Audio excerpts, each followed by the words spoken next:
What's you're muted, so it doesn't matter. What's up, everybody? This is Anthony here on Smark to Death Radio, bringing you our basketball podcast that I started earlier in the year, and then bailed because I'm a fucking flake. And here we are. Hoop, there it is. It's the name of the podcast. We all are. What? We all are flakes together as a family. Yeah, a bunch of snowflakes. What? I don't know. I don't know where we're going. Sam's ordering food right now. Okay. For us. It is for us. Well, that's sweet. We're here Not to talk for about millions of fans.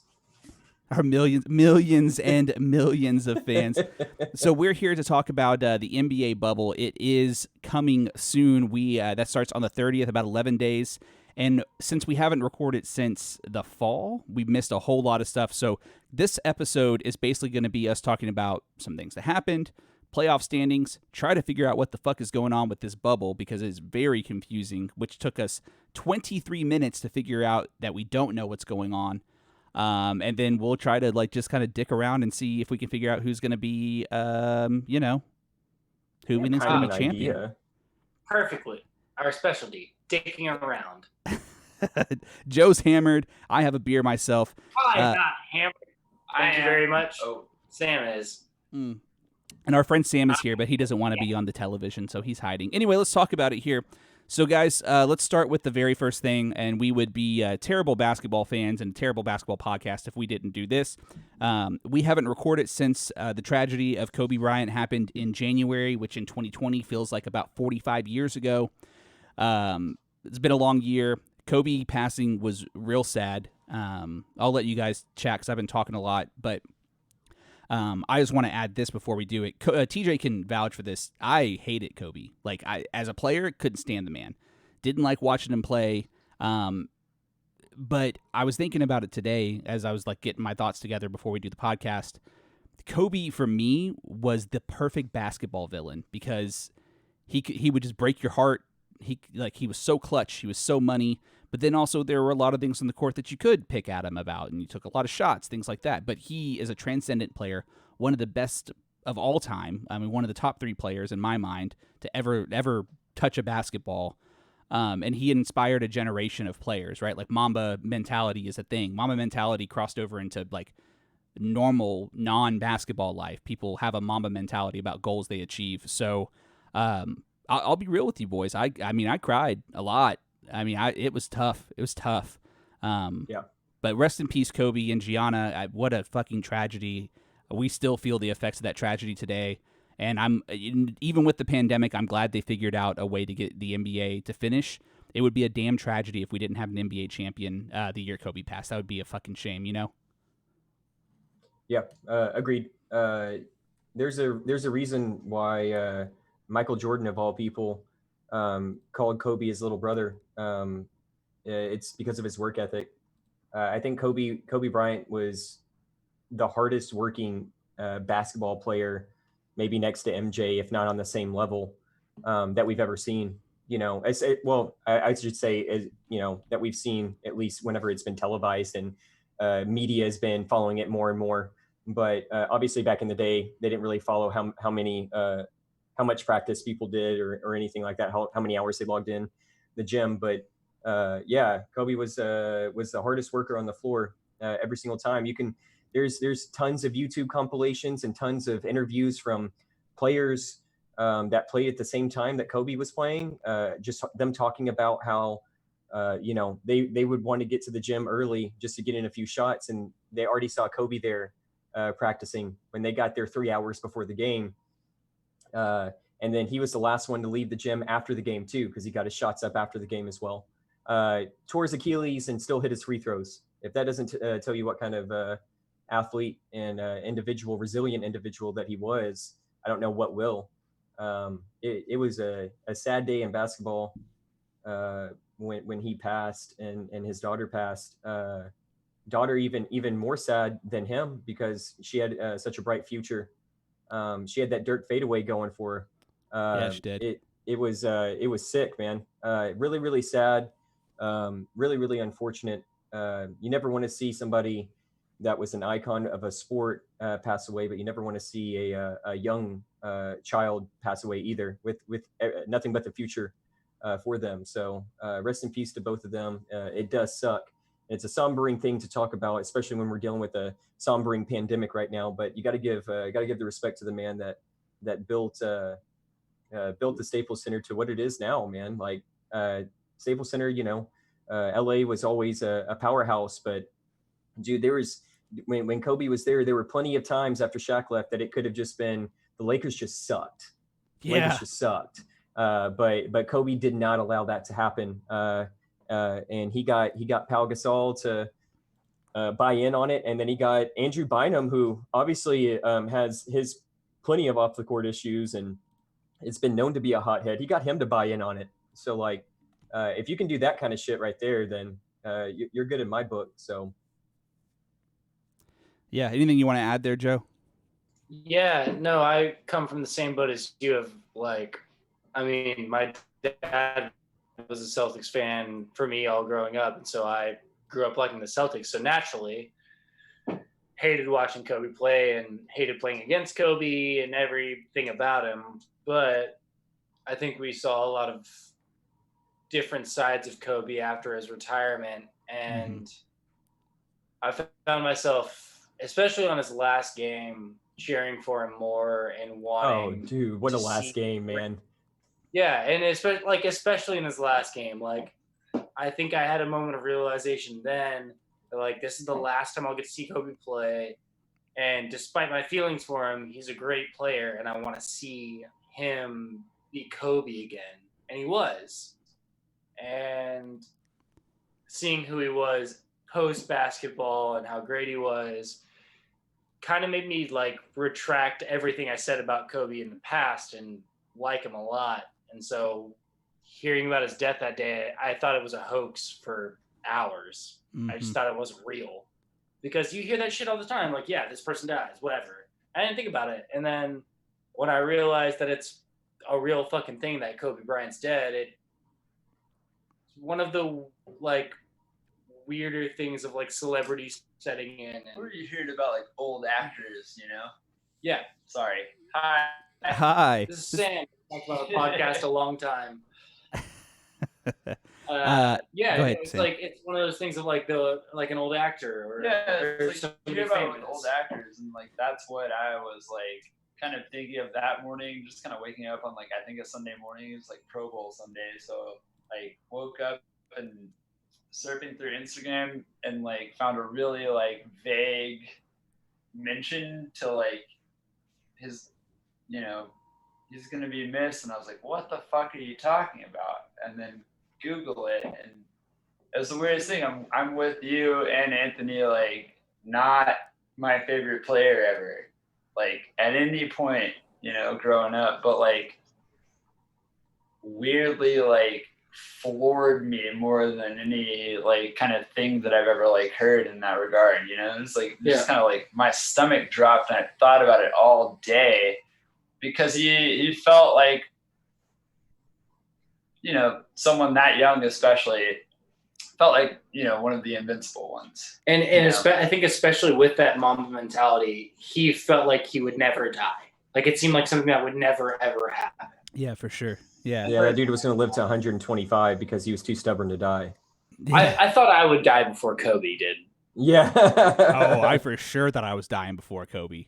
For sure. I still believe he's dying before Kobe. God damn. All right. Yeah. Here's the thing. I like what Sam said though. Like you felt like a mortal to a extent. It's kind of like with Robin Williams for me. Like when Robin Williams died, that one fucked me up real bad. Not as bad as Kobe, man. Basketball's been my favorite sport for 20 years or so. I mean, geez, that's like the only sport that I really just not only love to watch, but I really, really understand how it works. And so no other sport you understand that way. You've never started another podcast about another sport that you understand that way. Motherfucker, listen, wrestling is fixed. I still don't get it. I've been trying to get that shit for 3 years. Anyway, I would love to be smart to death. Yeah. Well, this podcast is now on Smart to Death Radio. Hello, I'm Anthony, Joe, TJ, Sam. We're all here talking basketball. Let's talk about kind of what happened through the season this year. We'll briefly touch on this because it's going to be a very different thing once the bubble starts. Season started. We talked about it quite a bit. Mavs had a good run. We're Mavs fans here, except for Sam. And Luka was killing it. KP was killing it. And I know part of me is kind of bummed that the NBA is picking up because the Mavs were the last game on March 11th or whatever it was that finished. They were the last game that have been played so far. So would have been kind of dope for the Mavs to have had that. And Luka, I think, had a triple-double most likely. It felt like he was getting them once or twice a week. But, all that buzz about Zion Williamson and Ja Morant took that league by storm. My God, TJ, Ja Morant is fucking incredible. Yeah, he is ridiculously good. Actually, Memphis as a team is going to be scary good. You have Jaren Jackson who I think he's clocking in at 6'11", like 235, and he can hit threes rolling off the screen, just pick and pop, shoot, like spot up. With Ja Morant being able to lead that team, I'm going to be interested to see what they can do in year two. I think they're going to make some noise once the playoffs actually start. They're the 8 seed right now, kind of what we were talking about off stream, but they're kind of looking at some standings and seeing where everybody's like placed right now. The West is stacked like always, but they're sitting at the 8 seed right now. I think they're in a good spot. I think they're in a really good spot for the present and the future. And that's always good to see because, we all remember the Zach Randolph Memphis Grizzly days. So it's they were Zach Randolph and Powell, or no, not Powell. Mark Gasol. Gasol.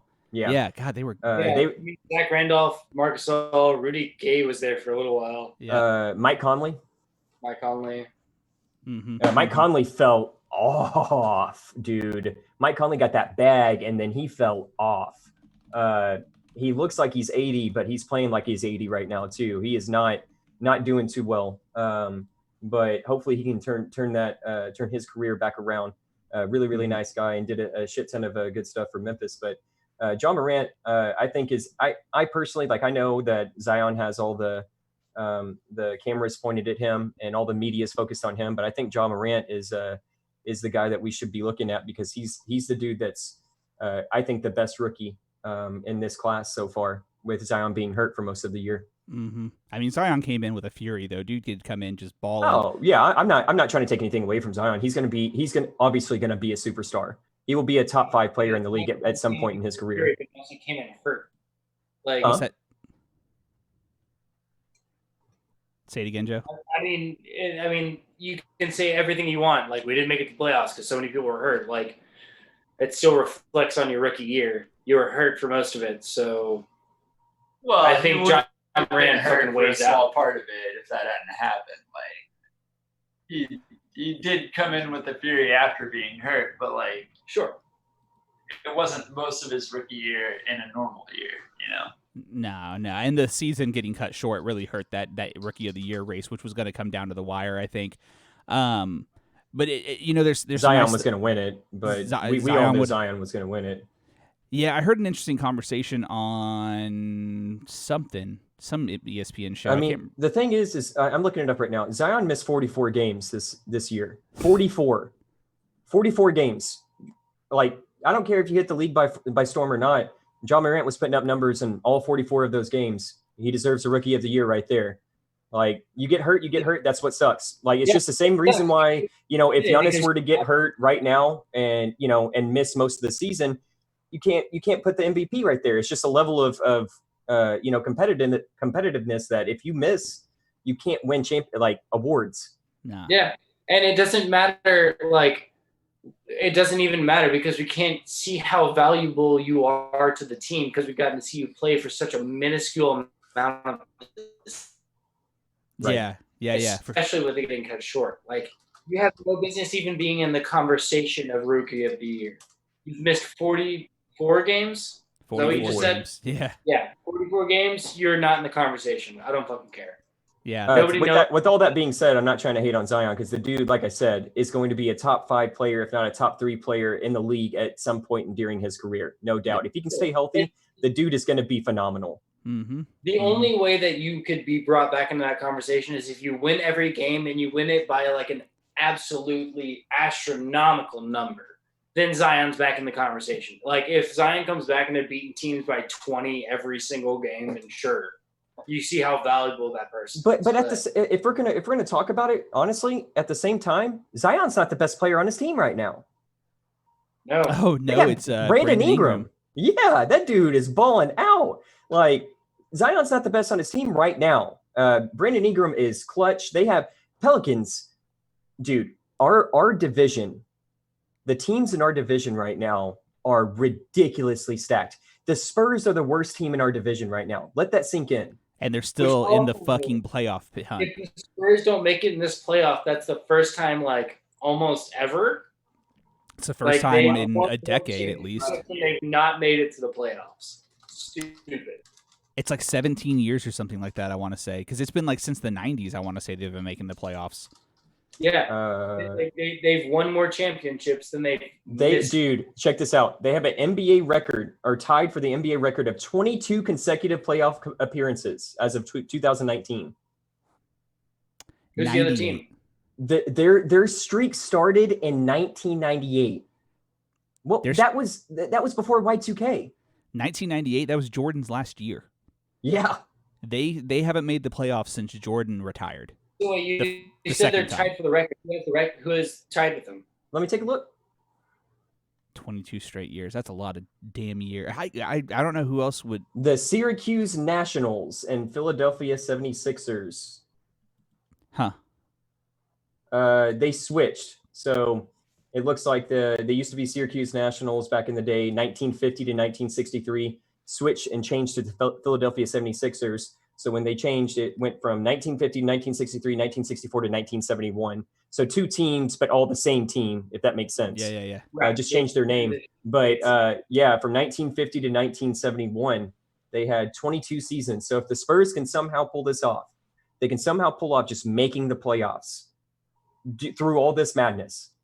They can actually achieve the longest consecutive streak of playoff appearances ever in the history of the NBA.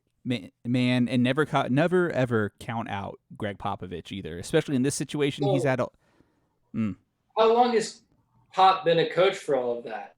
All of it, I think. Probably all of it, man. I genuinely don't know. I would imagine all of it. At least since like the early mid 2000s, right? Yeah, it would have to be at least that long. He was there in 2007 at least when they won, or 8 or whatever.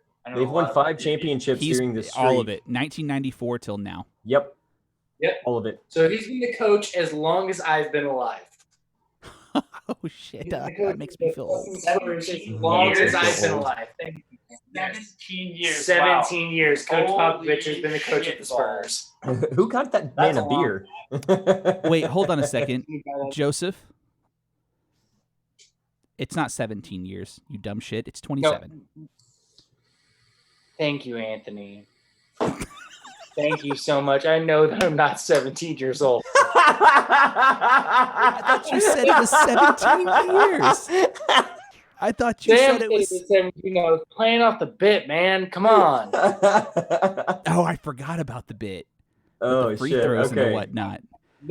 Actually, to bring it back to the bubble, though, Pop was interviewed about whether he feels safe in the bubble, because that was an issue when they were actually coming up with the idea of creating this bubble over in Orlando.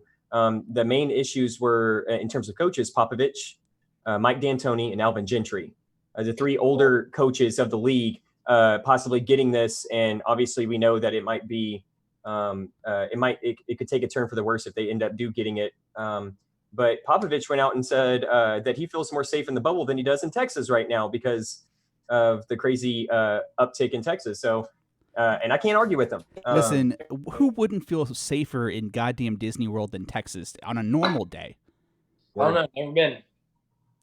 Listen, Texas ain't safe is my point. Like you should feel safer in Disney World every day than you would in Texas. Although Florida also, Yeah. Why? We have guns. Everybody has guns here. I don't Watch have a that gun. not safe.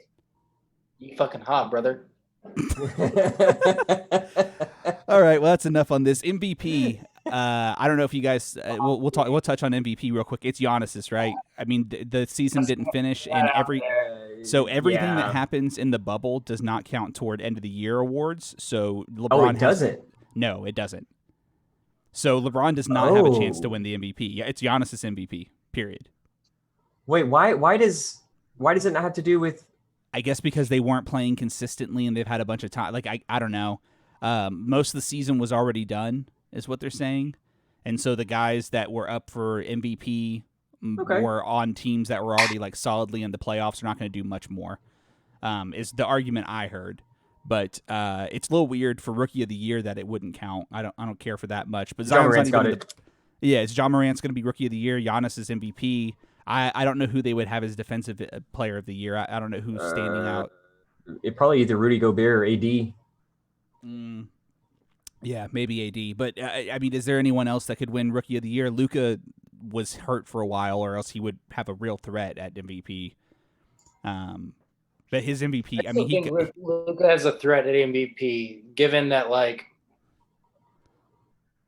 Well, he should have been bad. Really realistically, because when him and KP would be out, is when you'd see the team crumble. It's both of them together. So either one of them being out of sync.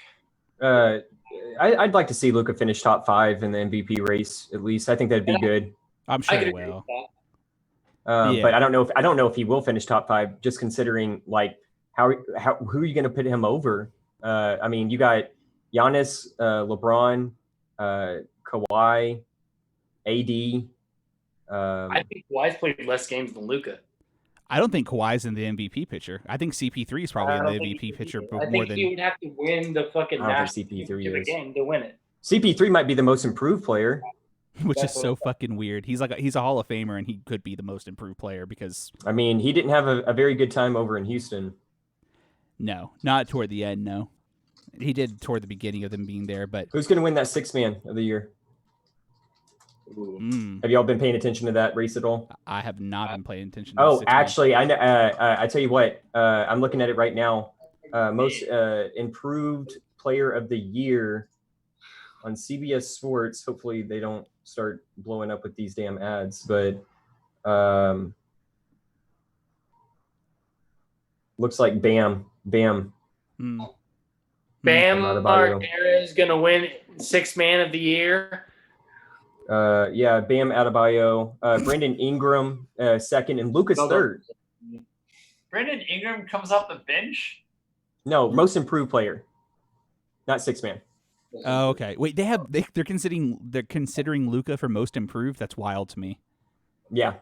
Huh. Defensive Player of the Year is Giannis has a chance to win Defensive Player of the Year and MVP. He probably will. I bet he wins both. There's a tie right now in Defensive Player of the Year, according to this article that I'm watching on that I'm reading on CBS Sports. Anthony Davis and Giannis are tied for first place votes. Sixth Man of the Year, Dennis Schroeder, OKC. Huh.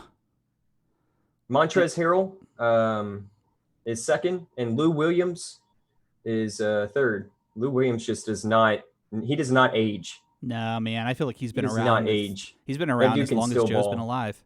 And according to this, Rookie of the Year, John Morant, 100% first place votes for Rookie of the Year. Zion, number 2. Kendrick Nunn, number 3. Interesting. Giannis, LeBron, and James Harden, number 3. Fucking James Harden. James Harden's still in the talks for MVP. Yeah, man, he had an incredible year, dude. Look at his stats, man. He had a better year than he's had in a long. I mean, he had a better year than when he had the MVP. Ever again, and I hope he never wins a final.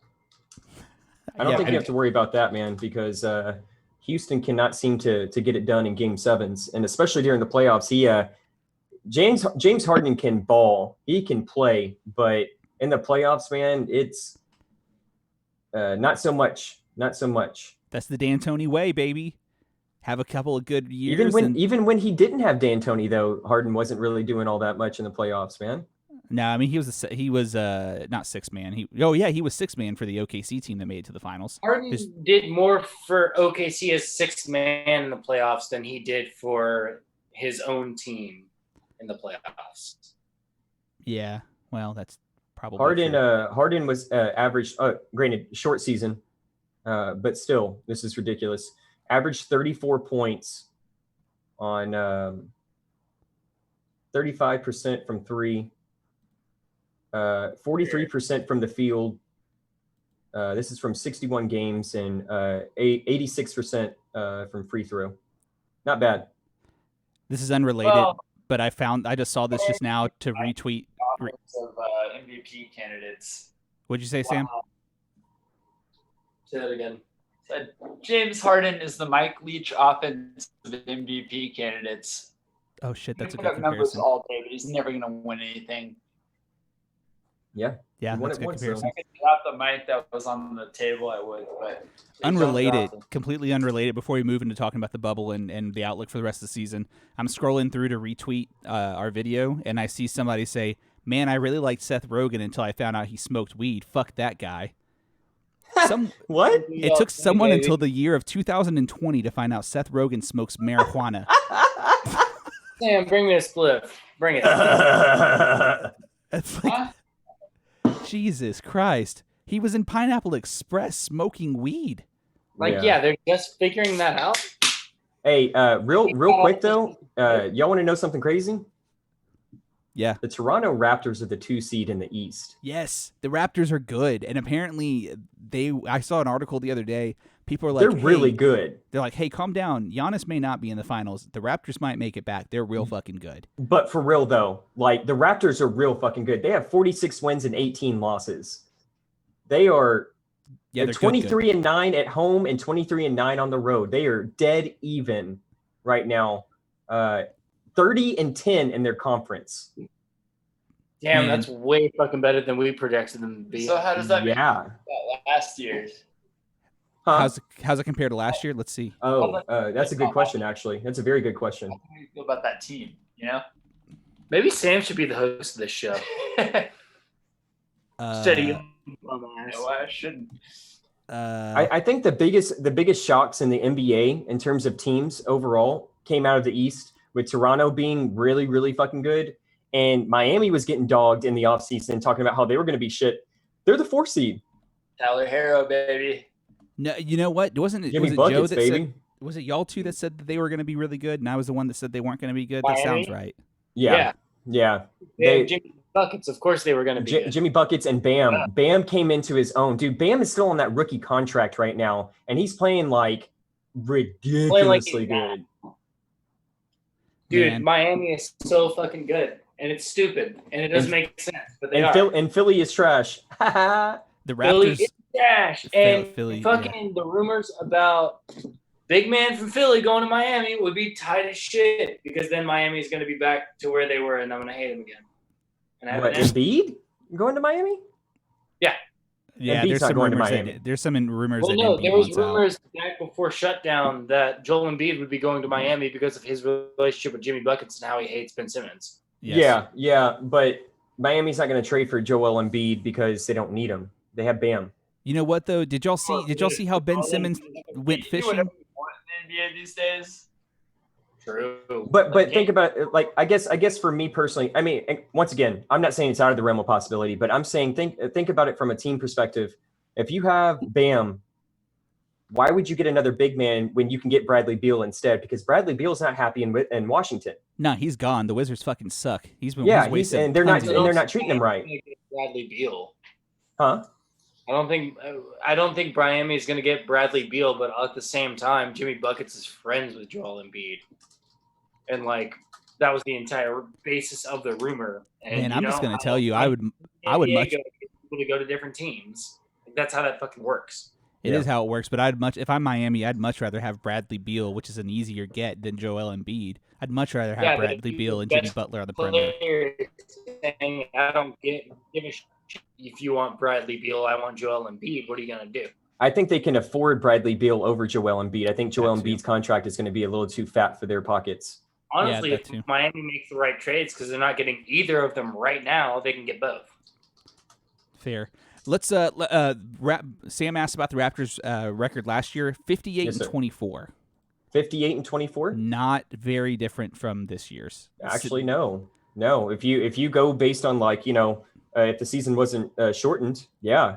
58 and 24 last year, Sam, and 46 and 18 this year. Yeah, they would have played 18 more games. You would have to assume they'd win at least 10 or 12 of those. So you say you even assume they win half of those, they're still under. They're still doing better. Yeah, they're still better than I thought. I think a couple of us, maybe all of us, didn't have them in the playoffs. I think Teach had them as like a 7th or 8th seed. Who, Toronto?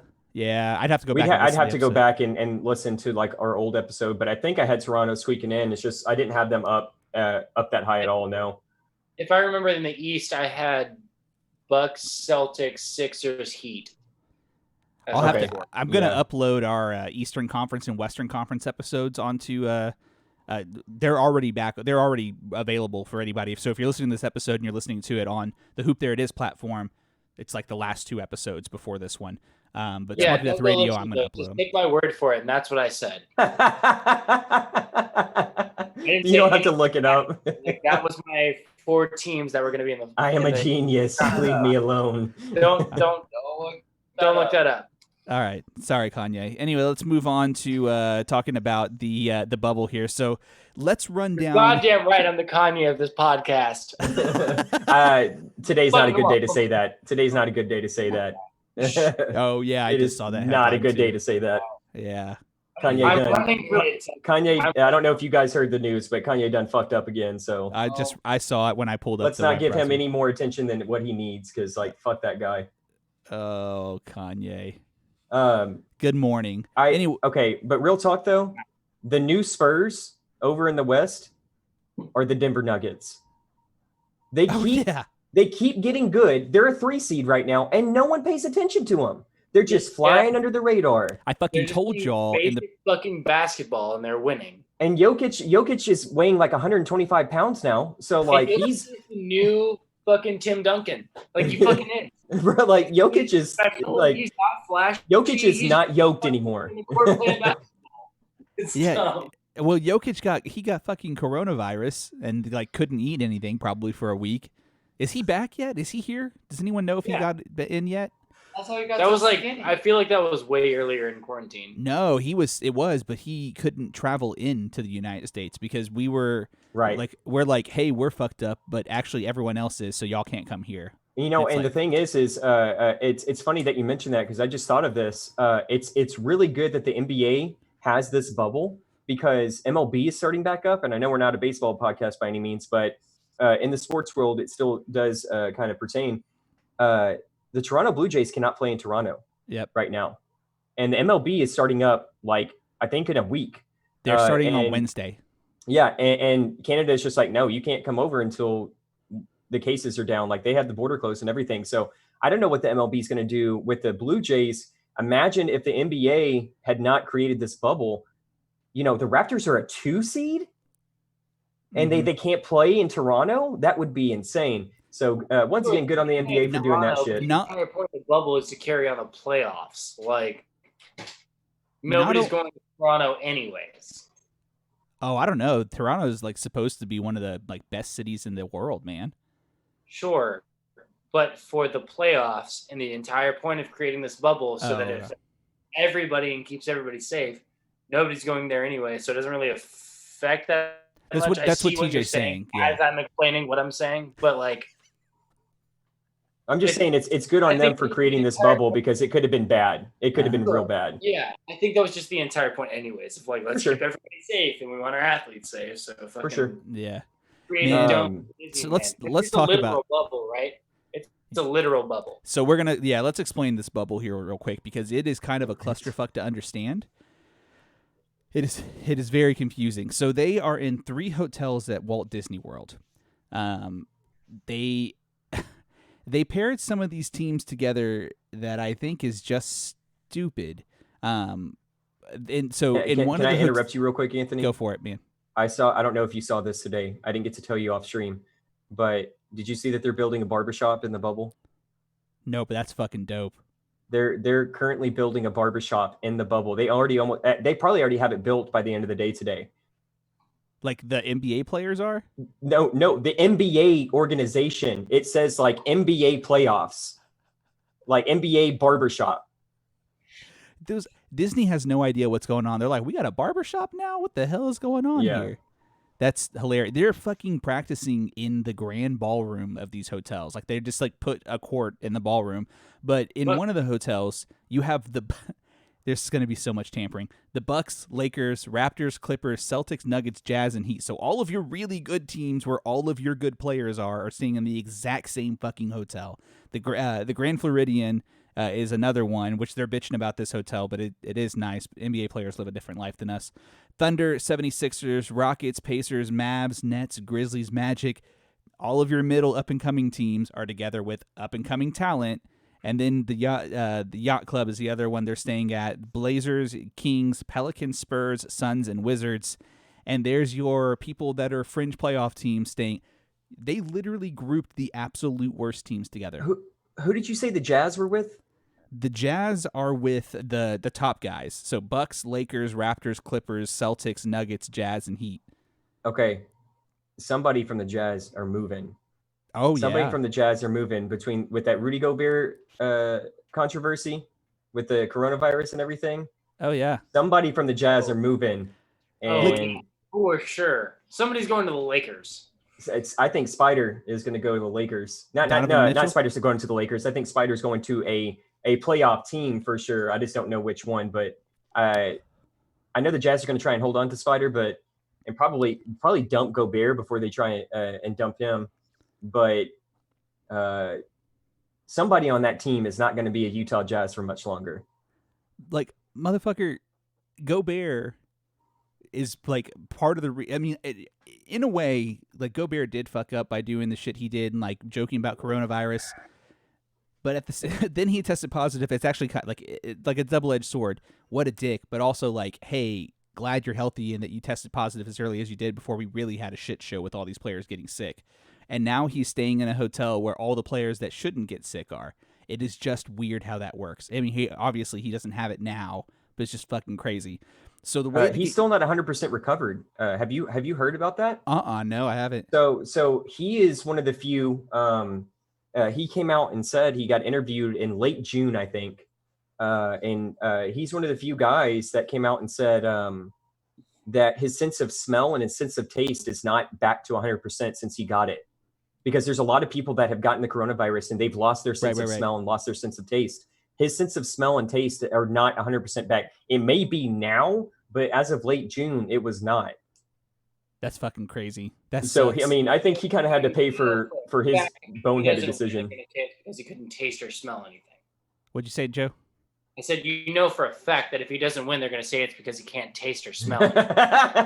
Yeah. As much as these NBA players are bitching about the food, they're probably like, "Oh, I was just about to say that. Gobert's probably happy. He's like, I can't taste this shit anyways. I'm fine." Y'all hear J.R. Smith got in trouble? He had to go on Twitter or wherever it was, social media, probably Instagram, and say that he couldn't bitch about the food anymore because he got in trouble.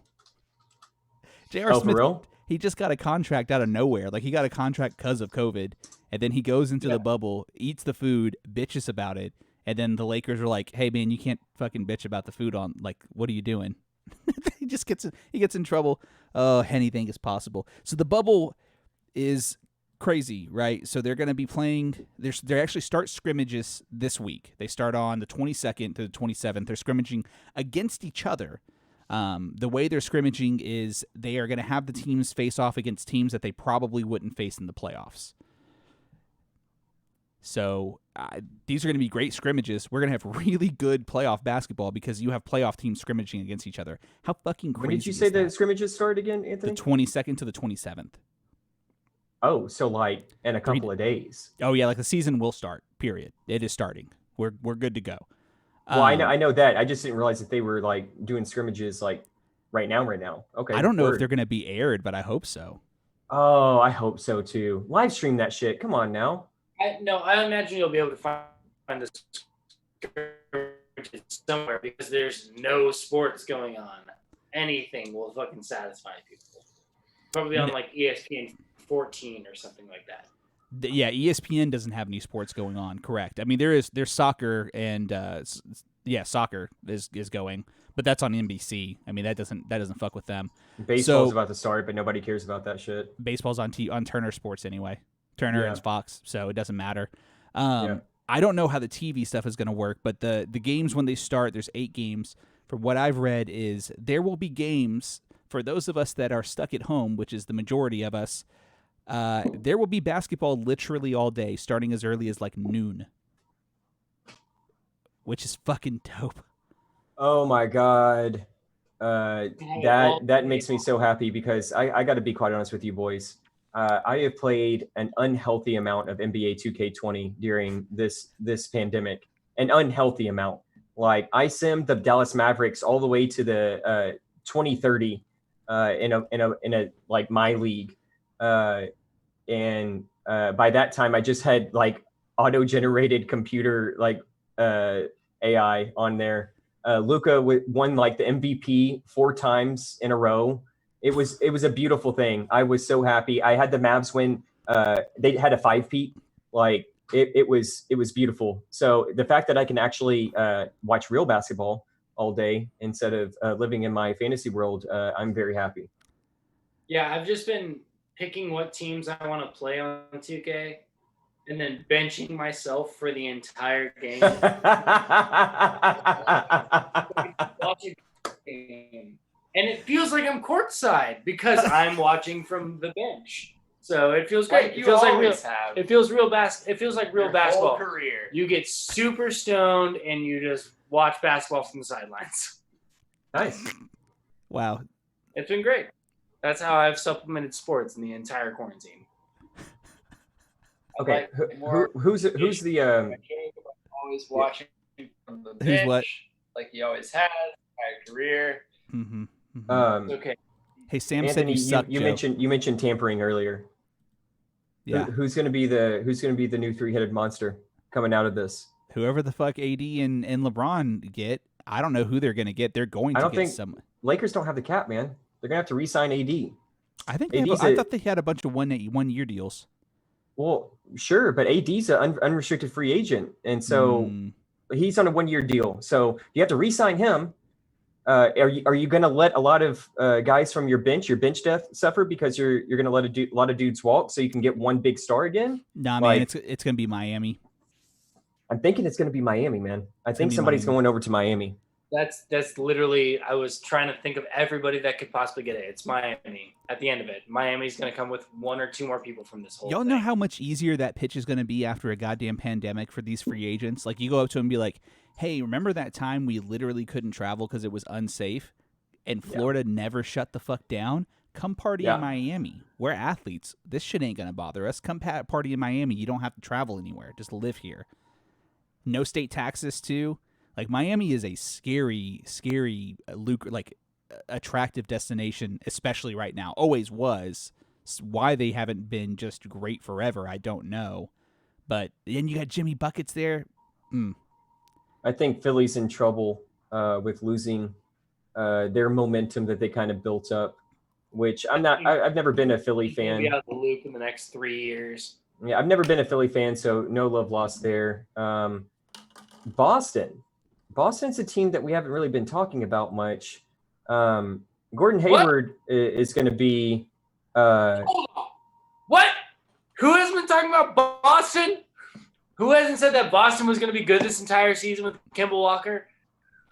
Sure. Walker, I had a question earlier. Sorry.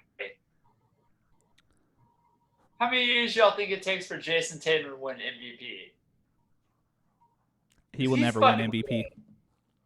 I don't think he's ever going to win it. He's never going to win one. I don't think he'll ever win it. He'll finish in top 5 at the best, but I don't even. He just got called out by the guy that doesn't know anything about the NBA.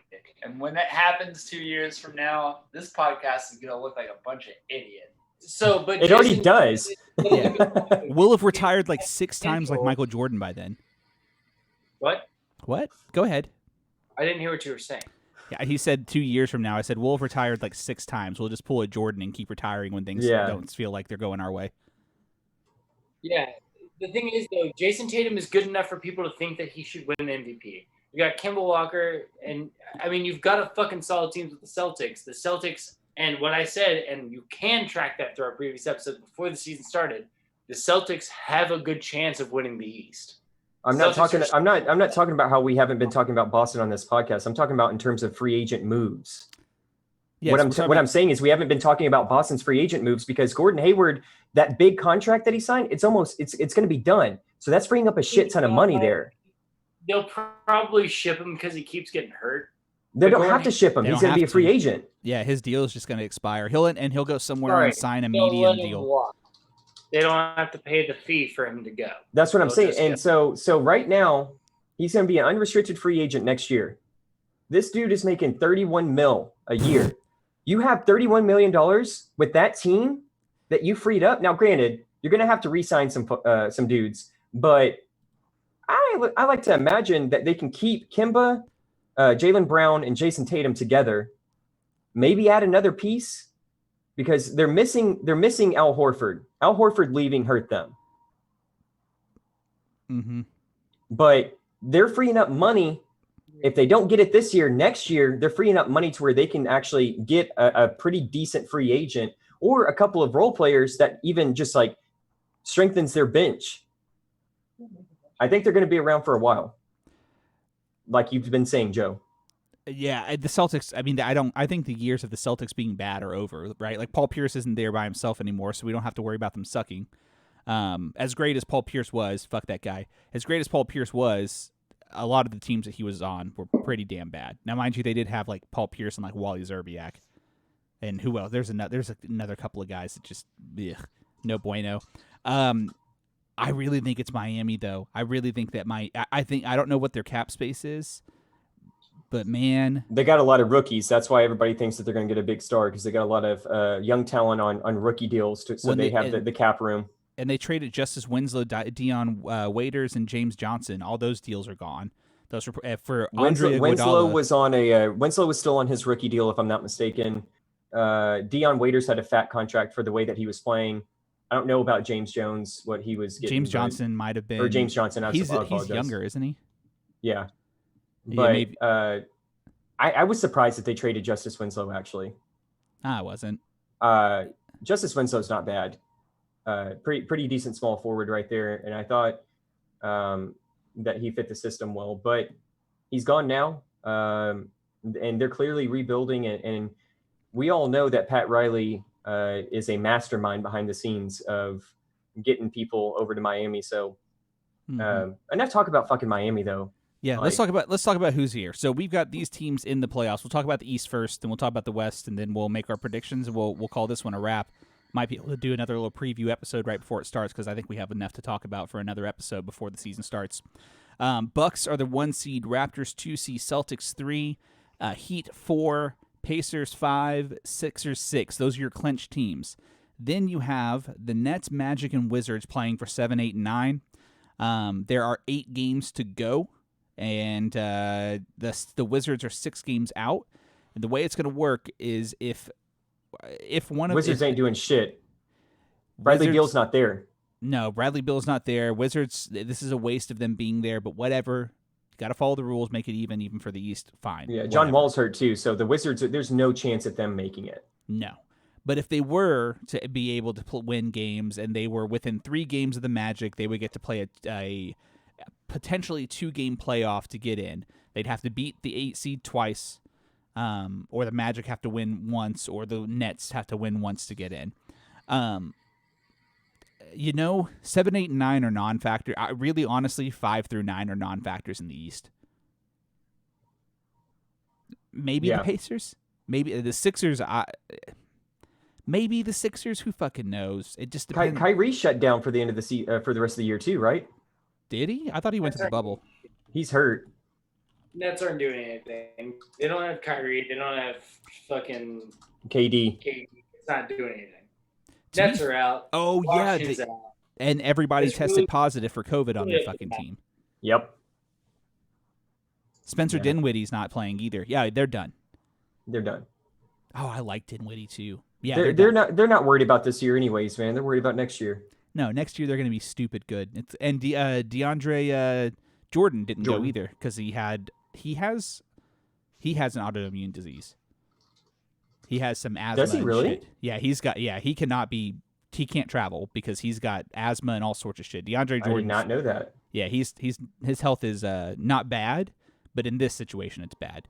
So, okay. I mean, we're all in agreement here that it's the Bucks, Raptors, Celtics, and Heat are the ones that are really fighting for the conference, right? An agreement, I should say, not agreement. Philly might make a run. You can't count Philly out. What'd you say, Joe? Yes, you can. I count them out just because I just don't think it is different now, right? They've been off for 4 months. Yeah. We have no idea what the chemistry is. You got a lot of talent on that team. If they can figure it out, I don't want to count them out yet just because we don't know how basketball is going to work with this new system. And when you have a team that has that high level of talent that Philly has, I can't count them out. The Pacers, I think that the Pacers actually got the best end of the deal with this break because you got Oladipo to get healthy. Mm-hmm. Oladipo is not the same player, but you gave him time to heal. Yeah. Pacers could make some noise. I think the Pacers are going to do their usual thing of being annoying to a lot of like higher seeded teams. Maybe take a higher seed to 7. Just wear them out because that's just the way the Pacers do. But I can't count Philly out, man. I can't. They're 14 games back, but at the same time, like they got Embiid, they got Ben Simmons. Between those two guys alone, if you were to tell me on any other team, if you have those two guys, with a couple of months off, and then you throw them in kind of like a college style bracket, sure, like they have a chance at making some noise. I think they at least have a chance of getting out of the first round. Oh, snap. I didn't realize. I shared this on Facebook. Didn't realize we had people here. We had Tom in here. Tom asked why we were discounting the Warriors. What? Shut the fuck up. At one point, Tom said Lucas should be president. Tookie was here and said finally. He's been begging me to begging us to get it back, and Mondo is here hanging out too. So what's up, Mondo? Maybe the Pacers have a little bit of a chance. We talked a lot about the Raptors earlier. It's going to be Bucks Raptors. That series is going to be so good. It should be Bucks Raptors, but maybe. I think it's going to be. Are you talking about for the Eastern Conference Finals or just the Eastern Conference Finals? The Eastern I'm seeing Celtics Bucks. Celtics Bucks. Yeah. Okay. I think, yeah. And I think I'm really excited to see what Kemba does in the playoffs, man. I'm really excited to see that boy ball out. Conference, the whole thing. I'm really. You think excited. the Celtics are winning the whole thing? I think just the Eastern Conference. I think they're winning the Eastern Conference against the Bucks. Ooh. They don't match up well. Right now. Sure don't. Kemba sure is going to have trouble with Giannis, man. That is. I agree. But Kemba's not going to have to worry about Giannis. He's not going to be matched up with Giannis. The issue is that no one's going to be matched up with Giannis because like no one can match up with Giannis from any team, but especially with a team that's that small in Boston. Miami might match up well because you got to realize that outside of Giannis, Milwaukee is just a team of bigs and a bunch of role players that are scrappy guards that are 3-and-D guys, which is exactly what you want. Toronto last year. What's up? Sounds like Toronto last year. Yeah, somewhat.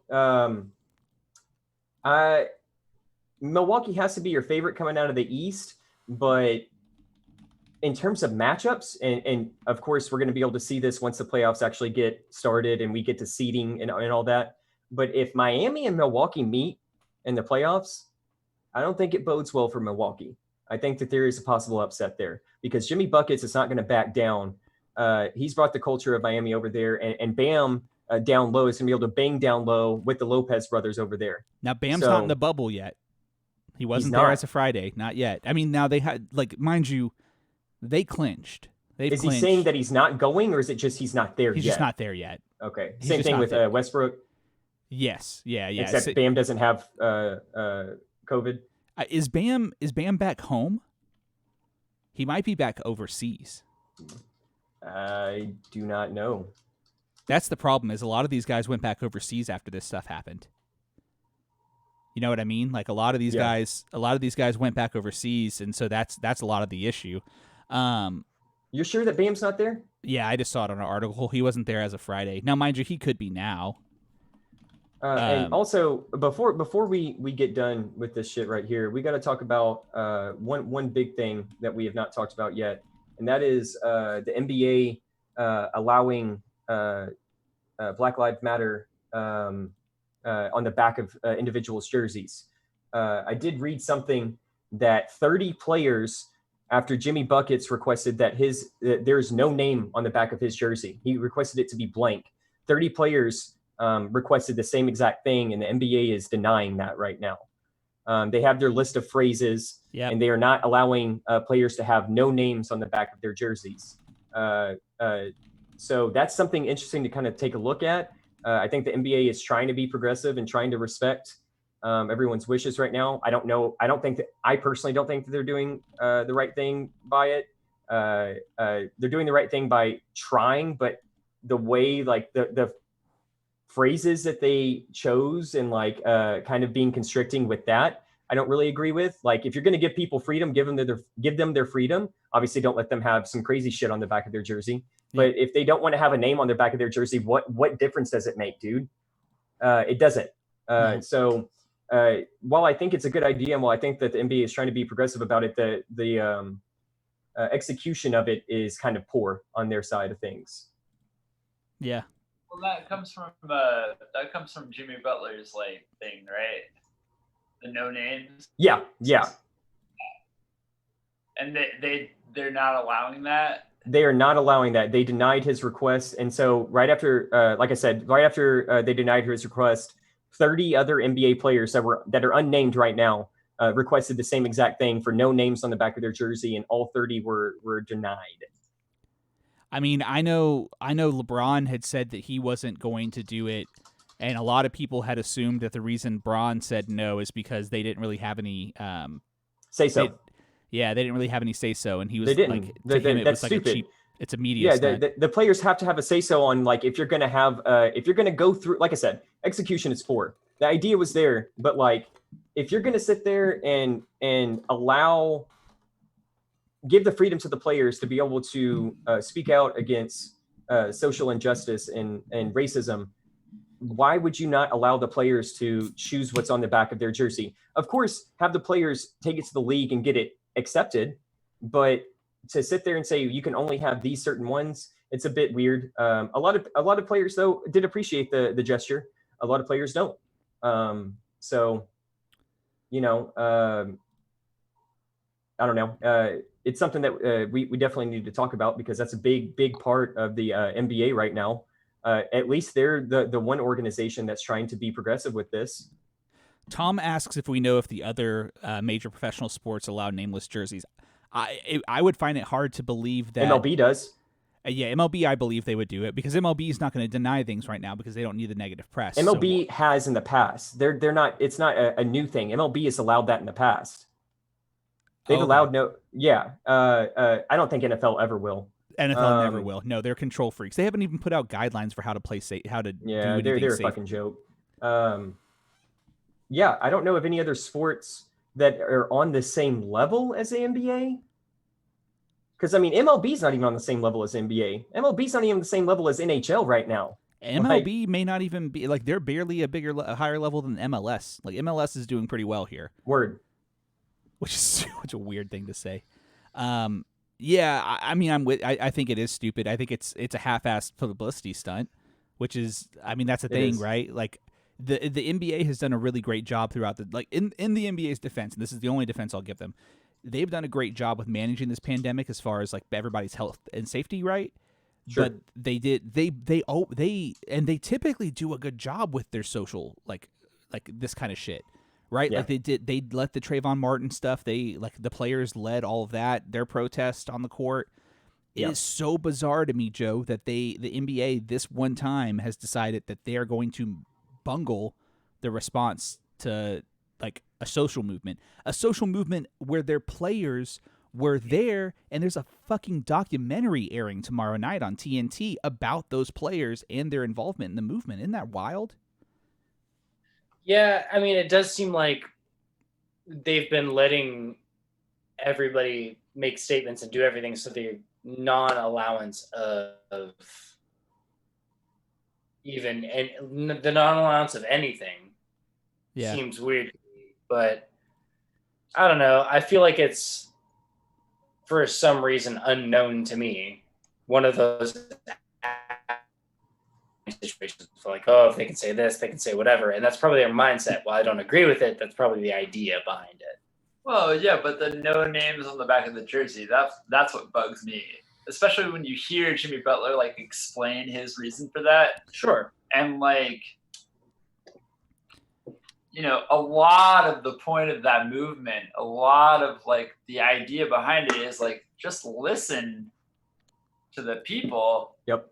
Mm-hmm. Like who it is affecting, you know, it's like and so for him to come out and explain something like that and be like, I'm not going to put a name on the back of my jersey, you know, to recognize the fact that, like,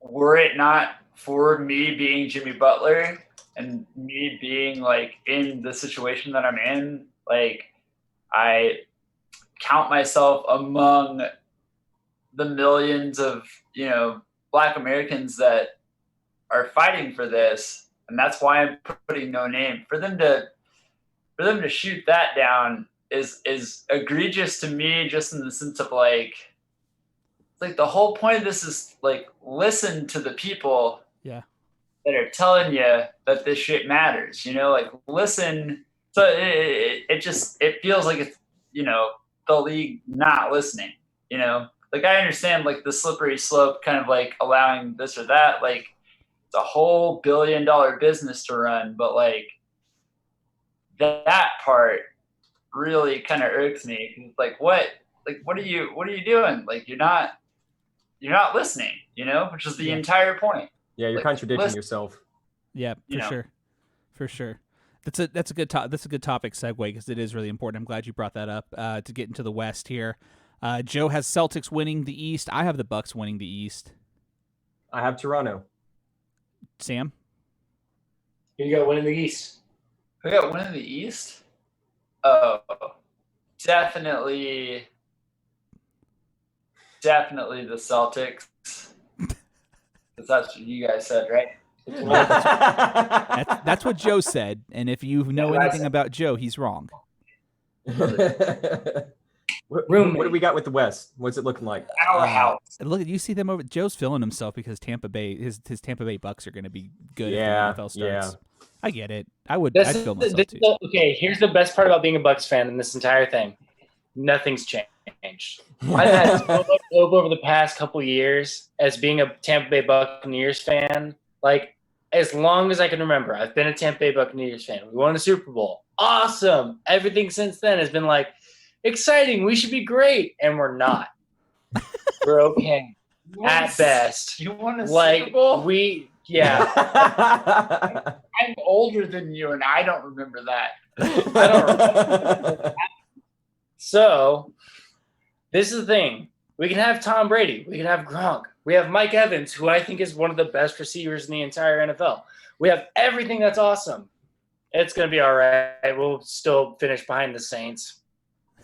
I just have no hope. That's probably anyway, true. This is the Western Conference. I know. I just wanted to get you to rant a little bit. That was fun for me. Yeah, it happens. Lakers, which I think would be shocking. I think it's shocking to me anyway. Lakers are firmly the 1 seed. It is they're 5 games ahead of the Clippers. That is shocking to me. I think that we all agreed that the Lakers would be second, like pretty firmly in second in the preseason. Did we not? In the preseason, the Clippers hype was real in the preseason, but as the first month of the season. As the season went on, the Lakers went on that huge run, and they were playing the best basketball in the league. before this shit hit. They were playing like peak Warriors level basketball. Like they were 8-2 in their last 10 games before the season shut down. Man, I'll always love that Lakers team existing for the duels that LeBron and Luka had this year. My good God, did Luka give LeBron some work? Lakers, Clippers, Nuggets, who could end up in the 2 seed. I think they will actually.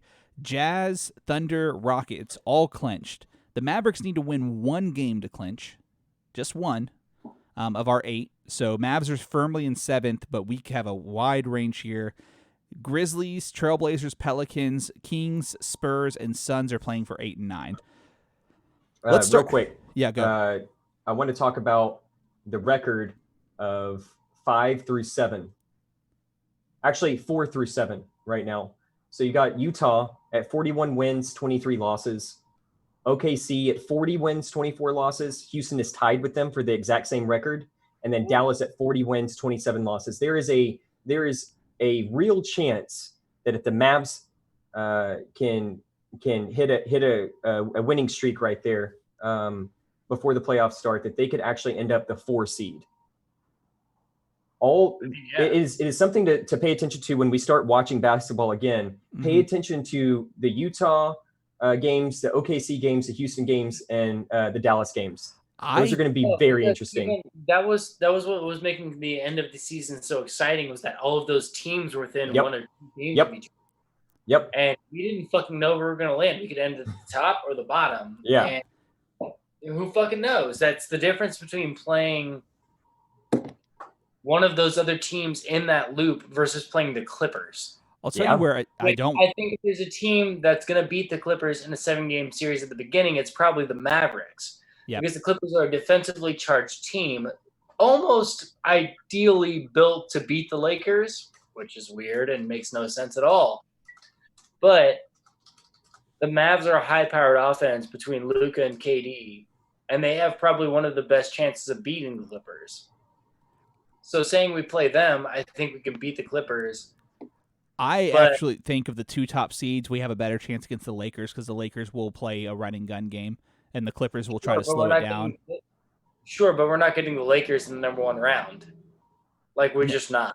No. I think that the Mavs had a really good chance of beating the Lakers in the Western Conference Finals, say that we make it that far.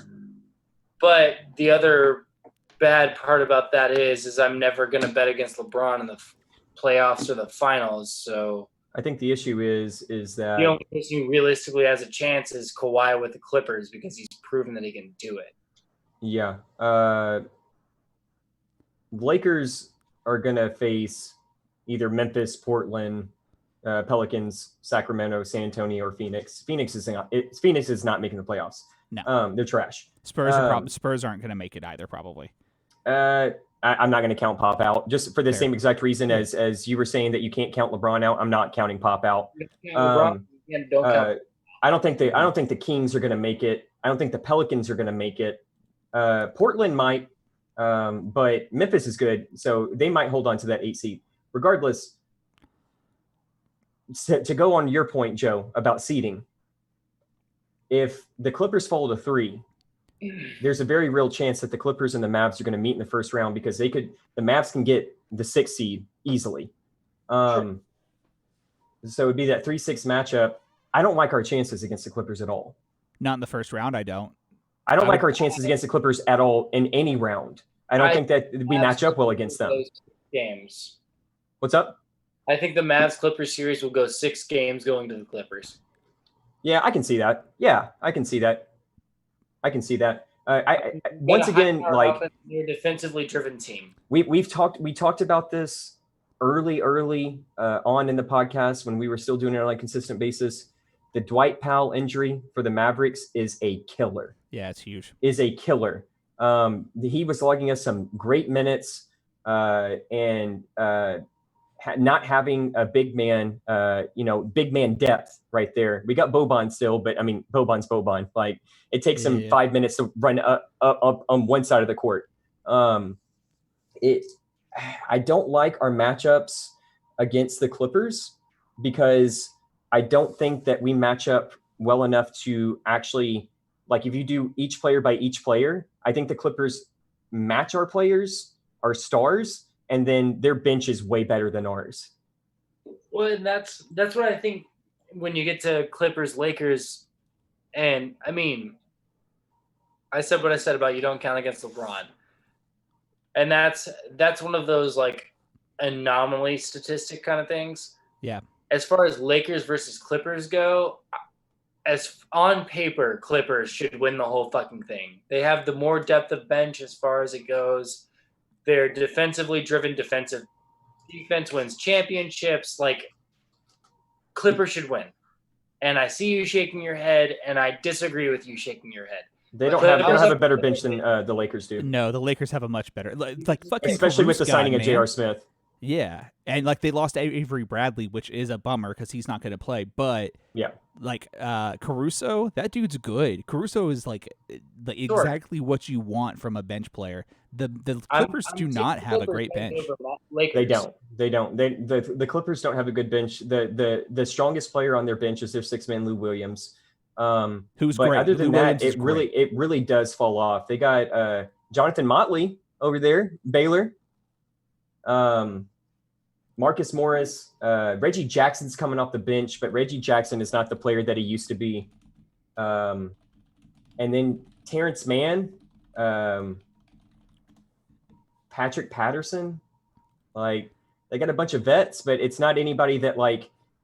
I bet. I'm still betting Clippers can go the series longer than the Lakers can. The Clippers are going to get beat up by a team they play, though. Like, and here's the other thing too: these teams are all playing playoff teams on the way there. Man, the Clippers just didn't do themselves any favors by only like 44-20 is a great record, unless you're in the West. Yeah, because it's too close. It's just too close. They didn't do themselves any favors by letting them. And they had injuries, right? Like you sign Kawhi, and Kawhi his minutes are managed, so you get what you get. Paul George has been here. Actually, not even here. Paul George has been here or like a little bit below. He's been medium or below. They didn't get the Paul George that they expected to get. They may not for a year or two. That's fine. Whatever. Their bench is not very deep. The Lakers have a better bench. The Nuggets have a better bench. The Nuggets are a better. The Nuggets will beat the Clippers. Dude. I think it's a fucking ploy. The time management thing. They're just saving themselves for the fucking playoffs. Well, yeah, for sure. That's very obvious what they're doing. But at the same time, we all know because we saw it when the Mavs won the championship that with the depth on the bench is what wins you a championship. It's defense is going to win you a championship, but your depth on if your bench, if you have a deep bench, like those minutes when your starters are out, when Kawhi and Paul George are having to sit, like because they're not going to be able to play 40, 43 minutes a game throughout the entirety of the playoffs. No way. The Lakers bench is better than the Clippers bench right now, as we're speaking right now. Now, that could completely change when we get back to actually playing basketball again. But right now, as it's looking right now, the Lakers bench is better. Denver's bench is better. I think Denver's still taking the Clippers over the Lakers. I'm wanting to see the Clippers versus Houston in the first round. Okay, Sam, did you raise your hand? I've had it in my head that the Clippers are going to be playing the Mavs. So there's a good chance we need to be prepared for that. Like, realistically, the Mavs are probably either going to be playing the Clippers or Denver. So the Mavs, because I think we're going to get into the 5 or 6 seed. The Mavs are probably going to have a pretty good. Well, I don't know. The Mavs record's going to be tough to see what we do. We play the Rockets, who probably won't have Westbrook first game. Well, may not have Westbrook first game. So we play the Rockets. Then we play the Suns. That's a victory. We play the Kings. That's a victory. We do play the Clippers fourth game. Bet. We play the Bucks right after that. Then we play the Jazz. Then we play the Trailblazers, and we play the Suns. So we have 4 wins for sure. 5 wins. I think we beat the Rockets. Especially if Westbrook's not there. Then you have 3 toss-ups. The Jazz. Real talk though, OKC is going to be a monster in the playoffs. I don't want to see him. No, hell no. Sam, did you raise your hand to say something? I thought he raised his hand a second ago. I was going to say, you have the floor, son. Go ahead. If you want to talk, you have time to talk. I know nothing. I know nothing about OKC this year. I stopped following them like 2 years ago, It's fine. They were supposed to be really, really bad, but they're actually pretty fucking good. Yep. Yeah, they clinched playoffs, 40-24. Yeah, I heard we have a good chance in the playoffs. Honestly, Yeah. could be easily. Yep. Yeah, they should be pretty good. We are going to see that playoff game in the West. We won't see it in the East. We will see that playoff 8-9. I think we get 2 games out of it too. We will. For sure. I 100% agree. 100%. And I hope they keep that shit, man. I want them to keep this. It needs to be a permanent thing. That is a wonderful idea for the West. For the East, they'll never use it. But for the West, it is a great idea because the West is just too stacked. You think Portland's going to be able to make it into the 8 seed? Is McCollum playing? As far as I know. Yeah. As far as I know, Portland has all of their players there. What does Portland have? Let's see. Portland, they play the Grizzlies first, so there you go. They can gain a game. Then I don't know. The Blazers kind of got screwed. They play the Grizz, Celtics, Rockets, Nuggets, Clippers, Sixers, Mavs, Nets. That sucks. They might only win 2 games out of that. You see Skinny Mello? Skinny Mello. Skinny Mello, he's lost a ton of weight. He's as thin as he was when he was like a rookie or maybe a sophomore in the league. He's lost a ton of weight. He's playing small forward now instead of power forward. Oh wow! No, I know he's that like he lost a ton of weight. I didn't know that. I know that I know thanks to Rachel Nichols yesterday, she informed everyone and was she just thought it was the coolest thing. Apparently, him and McCollum were social distancing, walking their dogs together to make sure they still kept their chemistry. Jesus Christ! I think that's kind of cool. Just because dogs are cool. Grizzlies play the Trailblazers, the Spurs, the Pelicans, the Jazz, the Thunder, the Raptors, the Celtics, the Bucks. Man, the Grizzly, maybe we won't see it. The Grizzlies got a much better schedule. Yeah. They do. That's going to be tough. Who's coming out of the West? Lakers or Clippers? Nope, pick one. My gut says Lakers. I want the Clippers probably. I mean, I want the Mavs. My head says Clippers. My gut says Lakers, so I'm going Lakers. Wait, has this whole conversation been about who's coming out of the West? Yes. I already said Celtics out of the East, right? Yeah. Oh, the Lakers. What have y'all been talking about this whole time? I think we're going to see Celtic Lakers again this year. What have y'all been talking about this whole time? It's the Lakers. We've been talking about who's going to make the 8 seed. Yeah. Who's going to make the 8 seed? Oh, yeah, because we got that play in now. Oh, but Lakers are making it out of the West. Yeah, Lakers will win in the West. It would be. Yeah. It is best for basketball. Here's the thing. I don't think that there's a way. If everyone stays, if all of your core stays healthy from the Lakers, there's no way in hell that LeBron's not making the finals this year. Nope. No way in hell that he's not. I really have trouble thinking there's any way that we don't get Giannis versus the Lakers. I really don't think there's a way we don't. I just think that officiating will be very kind toward making sure that they do that everything that is possible for the biggest ratings you can possibly get, which is Giannis versus LeBron. Period. It's either that or Lakers Celtics as the biggest ratings that you can get. Yep. Lakers Celtics. Did Lakers Celtics do that good of ratings when they played each other 3 straight years in the finals? Matchup. They've been that's been ratings for years and years and years. Yeah, that is like one of the best rivalries in basketball for sure. Kobe versus the big three of Paul Pierce and KG and Rondo. Yeah, their ratings were out the roof. Yeah, you're 100% right. 100% right. Yeah. Now, there we go. Lakers Celtics Game 7 triumphant ratings 35.9 million. Holy shit. Yeah. Woo. Yeah. Oh wait, no, that was 34.9 million for Michael Jordan and the Bulls. Sorry. 28.2. That is a big ass number in 2010. Ooh, that's a big number. Telling you, they're historically the best teams out of each conference. The Lakers and the Celtics. Longevity. Tom asks a great question here in the question Tom asks a great question, here in the chat. Okay. Real question. What prestige will this year's champion have? I remember the 99 this is a great question. I remember the 99 Spurs were dealt with an asterisk for a few years because that was the lockout season. Lockout season, yeah. Does this year's champion deal with the same stuff? Yup. No. No. Yes. It depends on who you talk to. It depends on who you're a fan of. People are going to say, oh, they won because of the bubble. They won because of all of this pandemic shit. And there's going to be a sect of people being like, no, this was much harder to deal with. I think that if you pay attention to basketball and if you ask any diehard fan, because here's why this year is different than the lockout year. Because the lockout year, they kept the rules the same for the playoffs. This year, it's different. They're having all this crazy play-in shit. They have all these crazy games right before the playoffs to where it's just like you hit the ground running. So it is going to be a grind from the minute you start your game one to whenever you play your very last game. It is going to be a straight grind. They're not getting time off like they normally do. Of the lockout. Like, what's up? How many months were they not playing basketball in the lockout? No, my point is that the playoffs stayed the same when the lockout year happened. This is a different playoff system now.